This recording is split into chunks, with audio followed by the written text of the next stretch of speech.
Hola amigos, ¿qué tal? Estamos aquí hoy con esta presencia ilustre, Javier, que se va a presentar para nosotros, hablar un poquito acerca de su trayectoria. Cuéntanos un poquito acerca tuyo, Javier. Bueno, ¿qué tal, Evandro? Gracias Muy por bien. la invitación. Nos tomó un par de intentos, pero finalmente nos reunimos. Sí, Bueno, mi nombre, mirando la cámara, ¿no? Mi nombre es Javier, o mirándote a ti. como quiera, ¿cómo te sientes Sí, mejor? bueno, mirando entonces el techo también, a ti, la cámara. No importa. Bueno, Javier García, mi nombre es Javier García Navas, soy psicólogo clínico, tengo mi maestría en psicoanálisis y educación. Eh, digamos, soy psicólogo clínico orientado en su práctica por la teoría psicoanalítica, Ujú. Freud, Lacan, luego, digamos, los trabajos de Jacques Alain Miller. Soy eso, de la escuela lacaniana. En cuanto a la experiencia profesional, he estado en colegios, estuve una temporada en un hospital. Eh, Llevo mi práctica en el consultorio privado ya desde hace algunos años, y docente universitario, que es donde nos conocimos Sí, también. así es. Aprovechando eso que nos estamos presentando, hoy vamos a hablar de un tema bien interesante, la construcción del yo. ¿Quién soy yo? ¿De dónde venimos? ¿Por qué nos reconocimos como nosotros mismos? Y quería aprovechar eso que se está presentando y pueda seguir hablando. ¿Por qué te defines como Javier? ¿Qué procesos ocurrieron ahí? De una manera, si es que se puede decir sencilla, explicar para nuestros suscriptores. Ya. ¿Qué hace una persona ser la persona? Bien. Eh, a ver, el yo es una construcción psíquica. Y es importante que al abordar este tema, como lo vamos a hacer ahora, tengamos claro de que está tal vez la construcción del yo, el yo como construcción psíquica, como acabo de mencionar, pero está también el yo de la filosofía, Ya. ¿sí? Que es quizás el yo que planteas de quién soy yo, como qué me representa en mi ser y mi existencia. Exacto, yo creo que podríamos como que estar ahí entre los dos, ver un poquito de uno u otro. Hay formas, tal vez Ujú. sí, de irlos conectando. Sí. Eh, pero, digamos, en cuanto al yo, de la existencia, ¿quién soy yo? En palabras cortas o sencillas, te diría, es una construcción simbólica. Ya.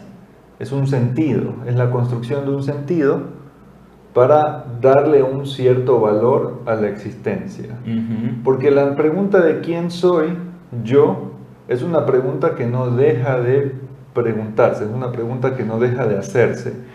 Por eso, desde que somos muy pequeños hasta que vamos cursando el final de nuestros días, estamos haciendo cosas, nos estamos metiendo a cursos, estudiando carreras universitarias, haciendo maestrías, labores solidarias, metiéndome en este trabajo o este proyecto, Ujú. todo para poder darle un sentido a la existencia, que es una de las preguntas más duras para el ser humano. ¿Para qué existe? ¿Qué somos? ¿Qué hacemos aquí? ¿A qué Ujú. vinimos? Entonces, un poco la lucha es tratar de darle sentido a eso. Y en esa línea, uno construye ese sentido de lo que tiene.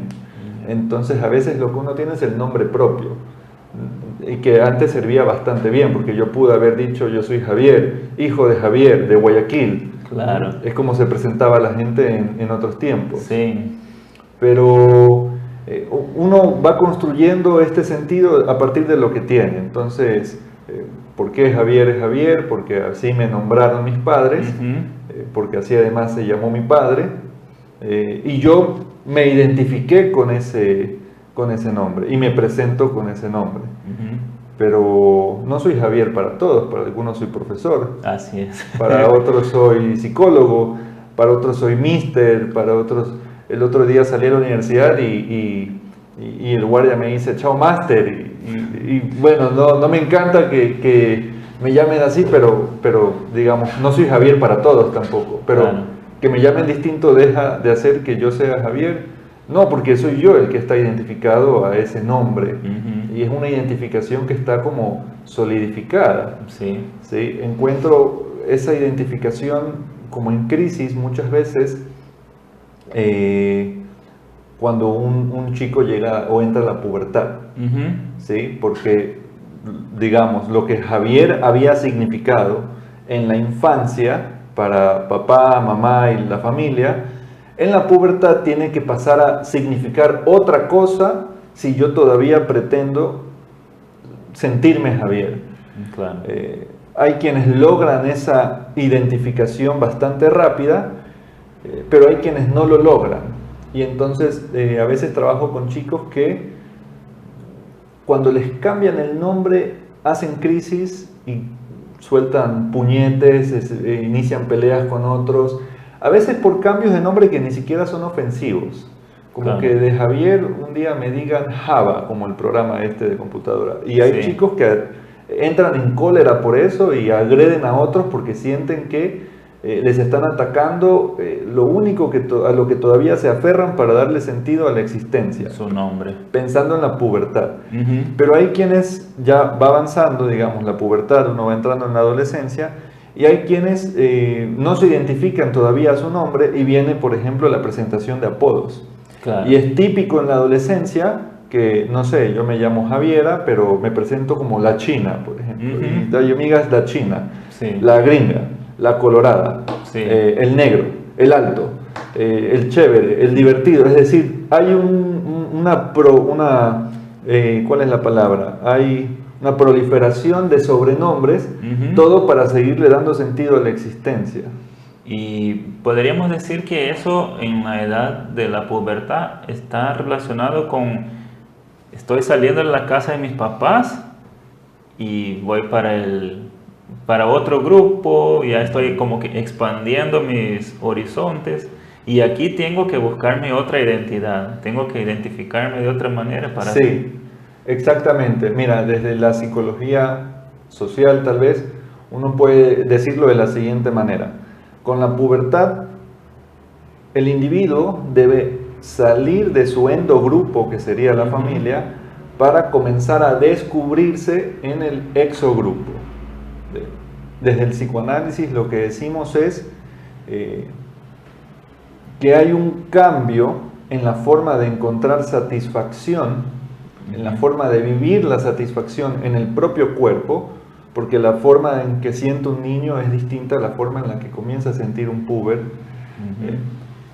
Y la familia ya no alcanza para hallar esta satisfacción, y Claro. entonces el sujeto, que es como llamamos al individuo, digamos, en el Sí. psicoanálisis, tiene un valor conceptual. El sujeto se ve en la necesidad de salir también del campo familiar para buscar objetos de satisfacción fuera de la familia, en el mundo, digamos. Y ahí es cuando uno descubre en la pubertad y la adolescencia que es un apasionado por los videojuegos, Yeah. o que es un apasionado por la lectura, o que es un apasionado por el deporte, o por la danza, o por el maquillaje muchas veces, por la actuación. O hay gente que se apasiona por ser extraña. Hoy conversaba con un chico de unos 13 años que yo te diría le da sentido a su existencia diciendo que es la oveja negra de su familia. Ah, sí. ¿Sí? Y eso le da un sentido, y él tiene su nombre, su apellido, estudia en un cierto colegio, Claro. hace ciertas actividades, pero él se siente identificado no tanto a su nombre, sino, digamos, él le da valor, le encuentra valor a su existencia en cuanto a es la oveja negra de su familia. Y hay mucha gente que se identifica como la oveja negra. Sí, yo me identifico, en determinado momento me También. gustaba identificarme así, Como que, la oveja negra. sí, como que parece que se genera esa necesidad de hacer algo distinto lo que mi endogrupo hacía, porque así me siento como bacán, como estoy haciendo las cosas diferentes. Y es que Sí, vamos, digamos, ahora a hablar un poco sobre el yo desde la psicología. Sí. Te decía, es una construcción psíquica, ¿verdad? Y es una construcción que comienza muy temprano. Me parece Freud comienza a ubicarla ya como a partir de los 2 años. ¿De qué se trata esto del yo como construcción psíquica? El yo es la construcción que todos, vamos a decir, voy a decir que todos necesitamos para poder llegar a distinguirnos como seres diferenciados del otro. Esa es, digamos, la base del yo en pocas palabras. El yo como construcción psíquica no es tanto el darle sentido a la existencia, sino más bien el poder diferenciarme de los otros. Poder reconocerme yo como un ser diferente a Evandro, por ejemplo. Y a veces entender esto puede ser complicado, porque uno dice, ¿cómo es esto de que uno se diferencia? Pero hablaba con un chico que tiene 17 años y ha presentado problemas en la consolidación de su yo. Y él tiene este síntoma de decir que toma todo a personal. Pero porque lo que los amigos le dicen es como si atravesara todos los filtros y le llegara a lo más profundo. Entonces, todos los comentarios que le dicen, buenos o malos, le impactan, sí, lo revuelven emocionalmente, pero porque el yo no es el cuerpo como tal, pero claro, es es esta capa que envuelve incluso el cuerpo, pero no es el cuerpo como tal, pero es como esta capa, esta construcción que envuelve el cuerpo y que crea como una barrera, son los filtros. Y entonces es lo que me permite a mí tal vez responderte si tú me dices, profesor, usted es feo, y yo no me siento feo, entonces esa es una barrera, es gracias al yo. Sí, pero sin esta construcción, ese cumplido o ese insulto es como que si me atraviesa. ¿Qué más permite el yo? Bueno, sentir que no me pierdo en el otro. Y justamente en la adolescencia, en la infancia también, hay dificultades con el yo a nivel de que los niños y muchos adolescentes se identifican muy rápido y ferozmente a sus compañeros. ¿Esto cómo lo vemos? Por ejemplo, esto de comenzar a tomar distancia o identificarse rápidamente.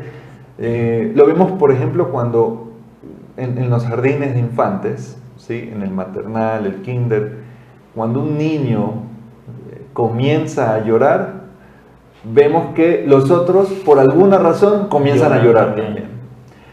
Esa es una identificación muy fuerte y es justamente porque todavía no termina de construirse el yo como esta capacidad para diferenciarse del otro. Como entonces algo que está pasando con otra persona se vive como vivo como a mí.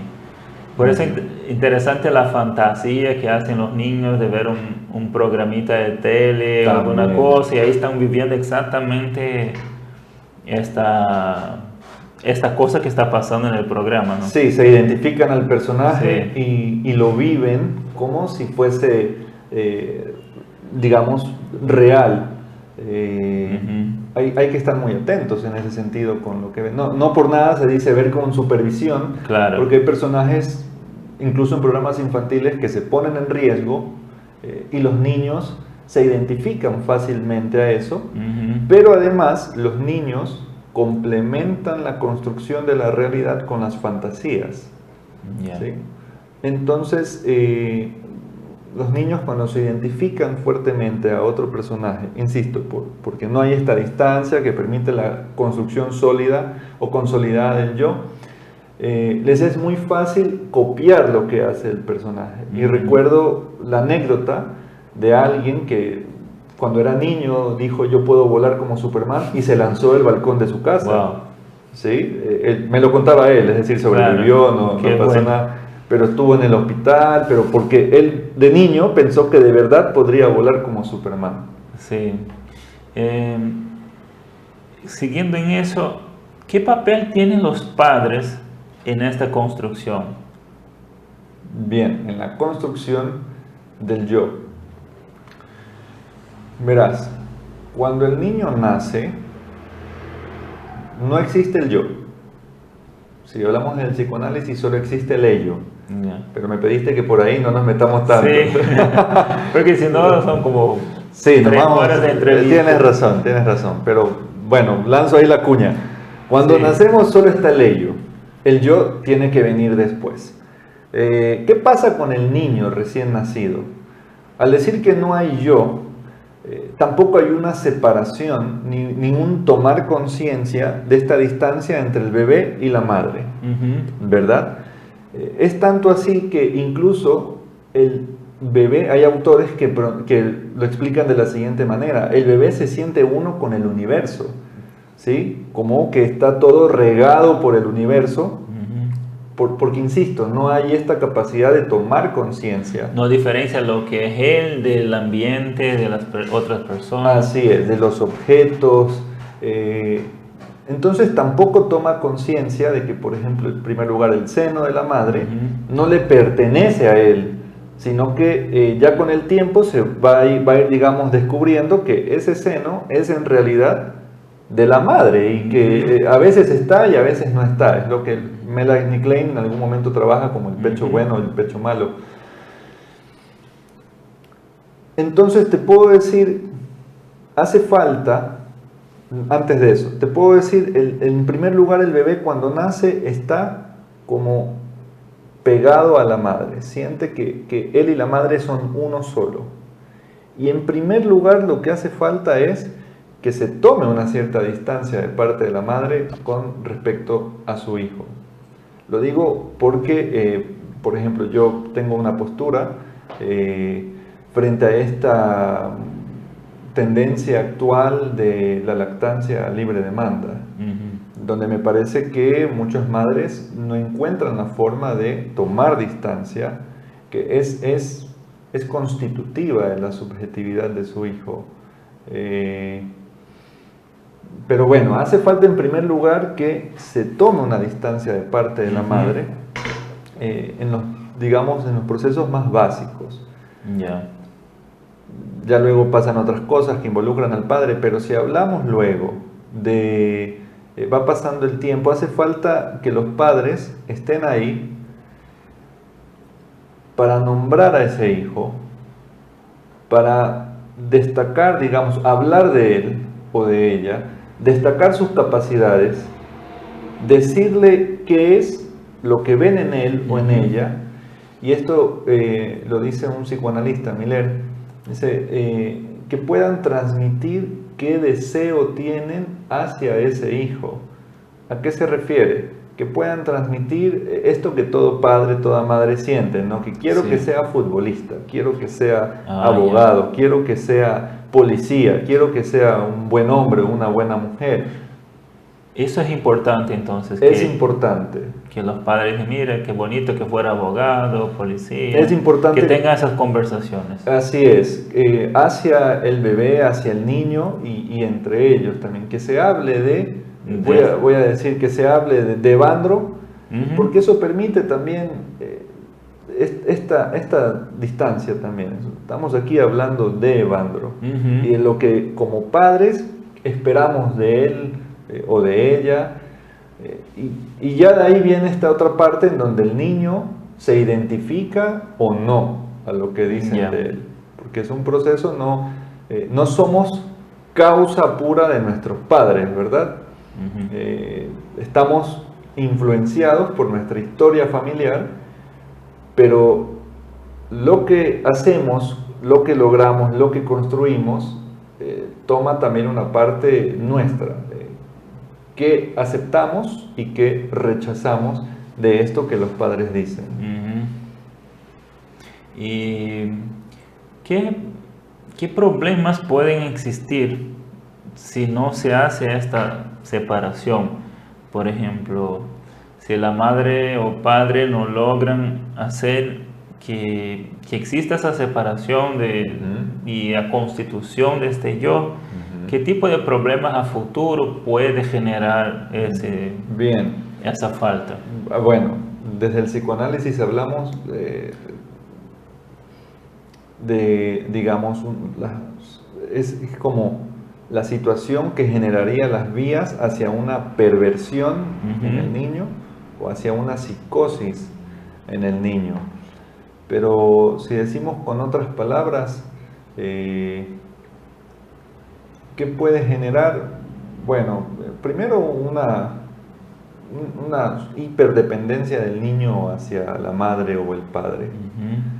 O si no, puede generar no una hiperdependencia, sino como un hiperdominio del niño hacia el padre o la madre, que es lo que Freud y otros autores llaman el bebé rey. Ser el rey que domina a los padres. Porque no hay tomar distancia. Entonces siente que son suyos, que son de su autoridad. Y bueno, y la dependencia exagerada por el dominio exagerado va a tener consecuencias en el transcurso de la vida. Claro. Luego con sus compañeros, muy tímidos, niños, digamos, niños dependientes, muy tímidos, muy sumisos. Leía a un autor, un psicoanalista, Héctor Gallo, y él plantea este rasgo de la sumisión, ser sumisos, como el rasgo que suelen presentar los chicos que son víctimas de bullying, por ejemplo.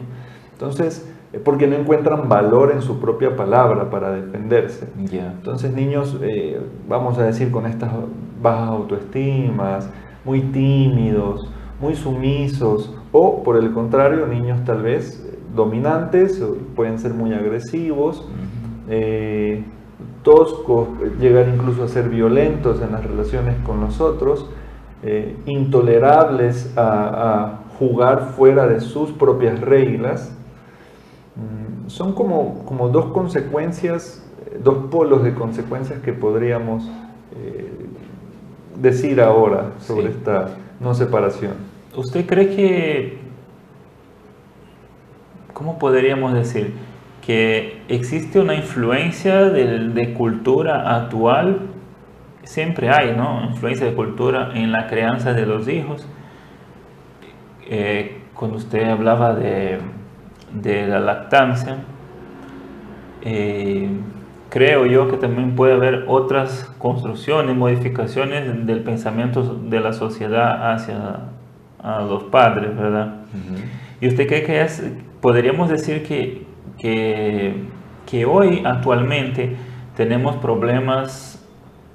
más problemas con relación a eso, o se verifica más, los padres están yendo más, o tal vez una tercera respuesta como la suma de las dos, o no tiene nada que ver? ¿Qué opinión tienes? Como, ¿qué pasa con los padres?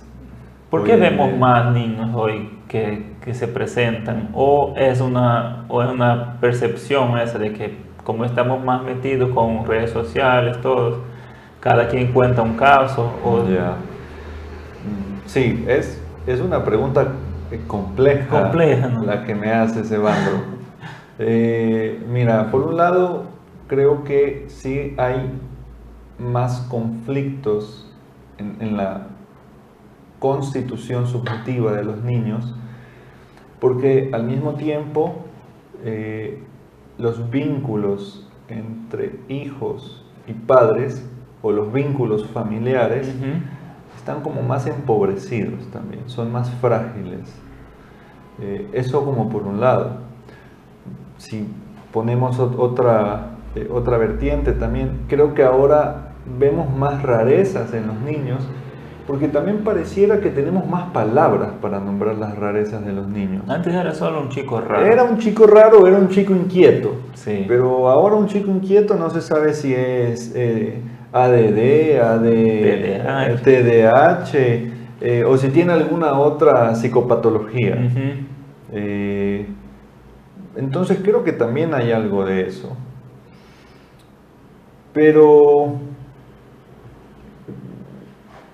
digamos, entre tantas cosas que podemos decir a nivel cultural, me parece que algo que al menos yo veo más en la consulta es la dificultad hoy en día para asumirse como padre o como madre.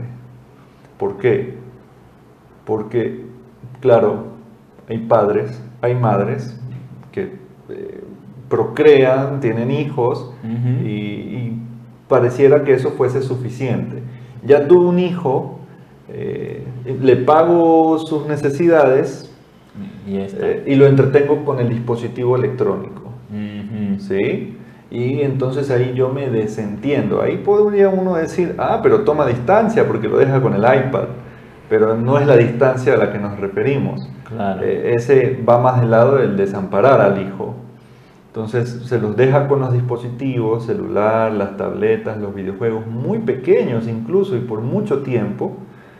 Y los padres se desentienden porque hoy en día me parece, y a eso iba, que los padres, más que querer ser padres, quieren seguir siendo jóvenes y disfrutarlo todo, porque la vida hay que vivirla, la vida hay que disfrutarla. Entonces, antes que ser padres, piensan en los viajes o piensan en lo que, en sus propias necesidades, en sus propios placeres, y ya no hay este sacrificio que a veces sí implica ser padre o madre, sacrificar tiempo, sacrificar gustos, Hasta sueños. hasta sueño. Ya no hay. O al menos hay menos ahora, digo, en lo que yo veo. Ujú. Porque estamos en la tendencia de la felicidad para todos, Evandro. Entonces, que mi hijo sea feliz ahí con la tableta y si necesita algo se lo compro, pero es mi derecho ser feliz también, Ujú. porque estamos en esta onda desagradable a mi gusto de seamos todos felices, y si no eres feliz, tómate una pastilla para que seas feliz. Y si la pastilla no funciona, entonces debe ser porque no te quieres lo suficiente y tienes que quererte más y alejar a la gente tóxica, porque Sí. si no te suma, te resta. Y todo este discurso que nos lleva a qué, desde mi lectura, nos lleva a ya no hacer ningún esfuerzo por soportar lo incómodo de relacionarse con otra persona, porque toda relación es incómoda en algún momento. Y parece que todo es mágico, ¿no? Si Ujú. eso me molesta, lo corto, lo saco, reemplazo por una piecita nueva, Así como... es, así es. Y pasa con esta facilidad ahora de divorciarse y tener otras nuevas familias también. Sí. Em, Hablábamos de la felicidad, ¿no? Y ¿qué, qué papel juega la felicidad en el yo? ¿Por qué se insiste tanto en decir que tenemos que ser feliz? Ujú, Yo a veces pienso, tenemos sí que ser feliz, pero ¿qué es la felicidad, verdad? ujú. Nadie te dice exactamente lo que es porque no tiene una definición clara de eso. Claro. Y no esperes que yo la defina, pero porque yo mismo no lo sé. Claro, he leído definiciones. Ujú. Personalmente me quedo con una de Freud, que es la felicidad es, se los he dicho antes, es ser tonto o hacerse el tonto. Digamos, personalmente esa frase me hace muy feliz Sí, a mí.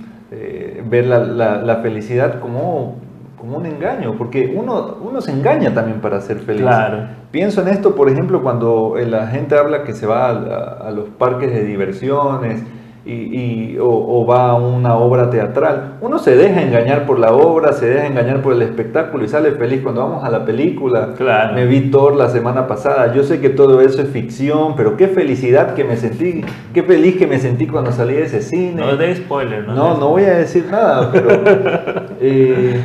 personalmente yo me quedo con con esa definición. La felicidad es dejarse engañar también, pero en un buen sentido. Sí.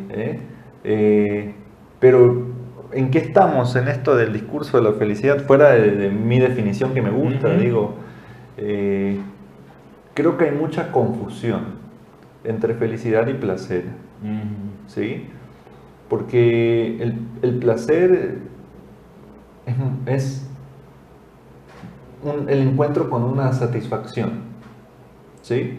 El placer es una sensación agradable. Ujú. La felicidad vendría a estar en un estado superior, Superior. y que por nada del mundo puede ser absoluto. Aquí entramos en esta discusión filosófica, Ujú. filosófica y que me la decía un chico de 15 años antes de ayer. Me decía, si tú eres feliz todo el tiempo, te has dado cuenta que en realidad ya no serías feliz. Ujú. Porque Sería el estado normal. sería el estado normal. Y decía este chico, y lo que vas a buscar es estar triste para volver a sentir felicidad. Está ahí una buena reflexión, ¿no? Yo pensaba justo sobre eso, la dificultad que tenemos en el tiempo actual de percibir la felicidad.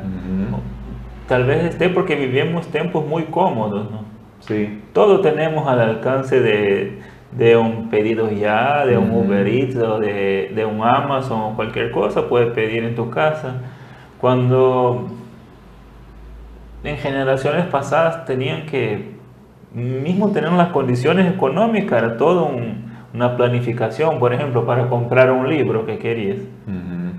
No era así nomás voy y pido y compro. Sí, ahora se confunde mucho la felicidad con el placer, con la comodidad, como tú dijiste, con la satisfacción, con el exceso también. Eh, Abrimos cualquier cuenta en una red social, en el Instagram, y vemos que aparentemente la persona más feliz es la que muestra más viajes a la playa, más viajes al extranjero, más salidas a restaurantes lujosos. Y paradójicamente quienes vemos eso y le atribuimos a esas imágenes un sentido de felicidad, nos sentimos más miserables. Y es que todos sabemos que esas fotos o son un engaño o son de momentos específicos. Es decir, nos dejamos engañar también por esas fotos, pero estamos todos tomados por eso porque queremos sentirnos más felices. Es la promesa de la sociedad actual, que podemos ser más felices, más sanos, más fuertes, vivir más tiempo, hacer las cosas mejor. ¿Por qué estamos en esto de la felicidad? Me parece que en algo ha participado lastimosamente la psicología para promover la felicidad para todos, pero creo que también es un discurso que nos viene de la farmacología. Claro. En tanto hay un instrumento, una cápsula que fácilmente te hará sentir muy feliz si te la tomas. Y es consumo. La felicidad hoy en día es consumir. Consumo. Y no lo digo como que eso en realidad es una crítica. Digo para que no se confundan. El profe Javier dice que la felicidad es consumir. Que consuman. Sí. Ahora tal vez, no sé en qué tiempo tenemos aquí, pero tal vez para cerrando un poquito el tema, ¿qué consejo daría usted a un padre o a alguien que tiene un hijo pequeño o un hijo adolescente o que se está casando y piensa tener hijos, que la esposa está embarazada? ¿Qué consejo daría a estos padres, estos cuidadores también que quieren adoptar a un niño? ¿Qué consejo daría usted cuanto a la construcción del yo, todo eso que hablamos, felicidad? ¿Qué consejos daría? Ya. Consejos del profesor Javier. En general, soy muy franco, la verdad es que ninguno. Porque Ya me esperaba eso. Porque el escenario que planteas es muy amplio. Pero digamos, me aferro, para dar un consejo, me aferro de las concepciones humanistas. Y yo diría que una persona que pretende ser feliz, le vendría bien saber disfrutar el momento. ¿Sí? Es decir, si tienes a tu hijo pequeño, disfrútalo. No estoy diciendo que anules tu vida y seas solo padre y nada más, pero disfrútalo. Ya algo de esto hablé en una entrevista que me hicieron en radio hace algunos años y decía, lleva a tu hijo al parque, muéstrale tus propios juegos de la infancia, enséñale de tu mundo. No solamente tienes que ir y corregir y enseñar, deja que te conozca también y conoce a tu hijo en todas sus etapas, porque me preguntaste por un padre. Claro. Conoce a tu hijo en todas sus etapas y, digamos, trata de encontrarle valor a esas distintas etapas que cursa tu hijo. los juegos que se inventan en la infancia, disfrútalos, déjate engañar por el juego de tu hijo.